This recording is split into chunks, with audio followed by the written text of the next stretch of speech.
नमस्कार। आपका स्वागत है आपके अपने YouTube channel learn with robin में। आज हम बात करने जा रहे हैं राजस्थान में जो सबसे चर्चित भर्ती होती है तृतीय श्रेणी शिक्षक थर्ड ग्रेड टीचर की जो भर्ती होती है उसमें वेतन कितना मिलता है, वेतनमान, उसमें योग्यता, लेवल 1 और लेवल 2 में क्या अंतर होता है, ये सारी जानकारी आज हम जानेंगे। तो शुरू करते हैं। राजस्थान थर्ड ग्रेड शिक्षक भर्ती में कितना वेतन क्या होता है ना। तो सबसे पहले लेवल का विभाजन होता है लेवल 1 और लेवल 2। लेवल 1 प्राथमिक शिक्षक होते हैं जो कक्षा 1 से 5 तक के विद्यार्थियों को पढ़ाने का उनका कार्य होता है। लेवल 2 उच्च प्राथमिक शिक्षक जो कक्षा 6 से 8 के विद्यार्थियों को पढ़ाते हैं। लेवल 1 के विषयों शिक्षकों की जो भर्ती होती है वो कॉमन होती है और लेवल 2 की जो भर्ती होती है वो विषयवार होती है। जैसे गणित के अलग पद होंगे, हिंदी विषय के अलग होंगे और सामाजिक विज्ञान के अलग पद होते हैं, पदवार होती है। वेतन के अनुसार देखा जाए तो ये दोनों पदों में लेवल 1 और लेवल 2 दोनों प्रकार के पदों में वेतनमान एक जैसा ही होता है। निर्धारित योग्यताएं, दोनों लेवल के लिए अलग अलग योग्यताएं निर्धारित हैं। लेवल 1 की परीक्षा के लिए हमें 2 वर्षीय डिप्लोमा करना होता है, जिसे राजस्थान में पूर्व में BSTC के नाम से जाना जाता था, वर्तमान में इसे DLED कहा जाता है। इसी प्रकार लेवल 2 के लिए हमें B.Ed की डिग्री पूरी करनी होती है। B.Ed डिग्रीधारी जो होते हैं वो लेवल 2 के लिए एलिजिबल होते हैं।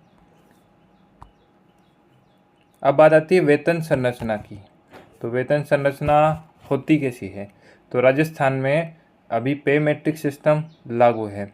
पे मैट्रिक सिस्टम के अनुसार ये जो भर्ती है तृतीय श्रेणी शिक्षक का जो पद है वह L10 के अंतर्गत आता है और पूर्ववर्ती जो ग्रेड पे सिस्टम था उसमें 3600 ग्रेड पे का ये पद है। राजस्थान में चूँकि 2 वर्ष का प्रोबेशन काल होता है तो इस दौरान उन्हें फिक्स पे दिया जाता है।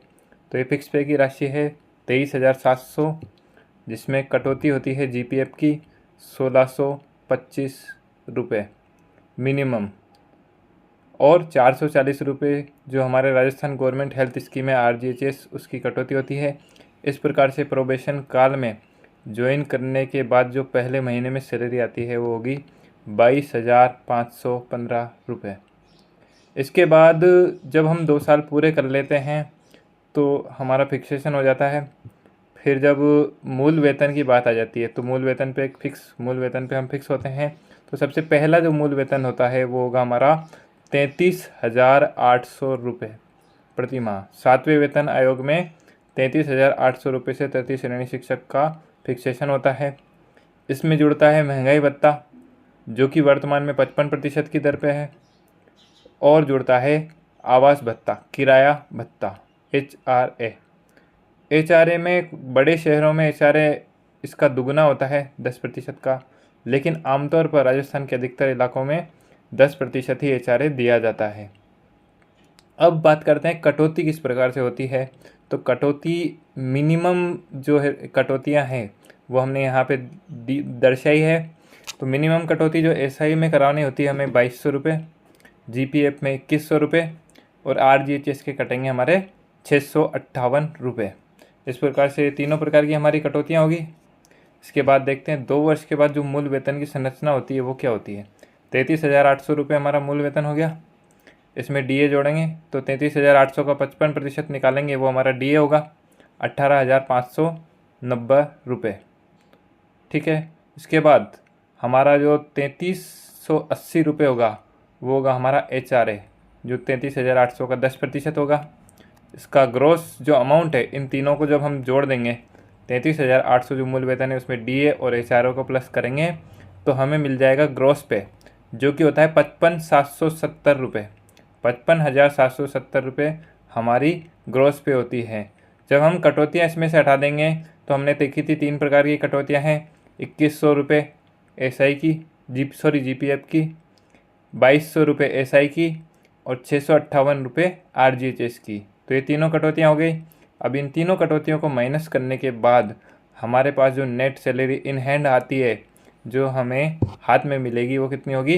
50,812 रुपये।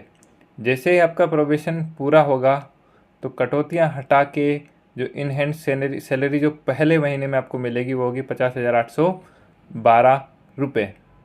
और इसके साथ साथ वर्ष में 2 बार महंगाई भत्ता बढ़ेगा। प्रति वर्ष 2 बार महंगाई भत्ते में बढ़ोतरी होती है। पहली बार होती है जनवरी में और दूसरी वृद्धि होती है जुलाई महीने में। और प्रतिवर्ष जुलाई महीने में हमारा जो मूल वेतन होता है उसमें 3% की वृद्धि होती है। ये एक पे मैट्रिक्स का पूरा मैट्रिक्स है जो आप गूगल पे सर्च करके भी देख सकते हो कि पे मैट्रिक्स, राजस्थान पे मैट्रिक्स। उसमें L10 का जो पे मैट्रिक्स है उसमें पूरा बताएंगे वर्षवार आपका जो मूल वेतन है उसमें कितनी कितनी वृद्धि होनी है 7वें वेतन के आयोग के अनुसार। और जल्द ही हमारे जो देश में 8वें वेतन आयोग का गठन किया जा चुका है और संभवतः वो जल्द लागू होने की संभावना है। केंद्र सरकार ने उसकी तिथि 1 जनवरी 2026 निर्धारित की है। देखते हैं आगे क्या होता है, लेकिन वर्तमान में भी वेतनमान बहुत अच्छा है। आप तैयारी करते रहिए और लगे रहिए।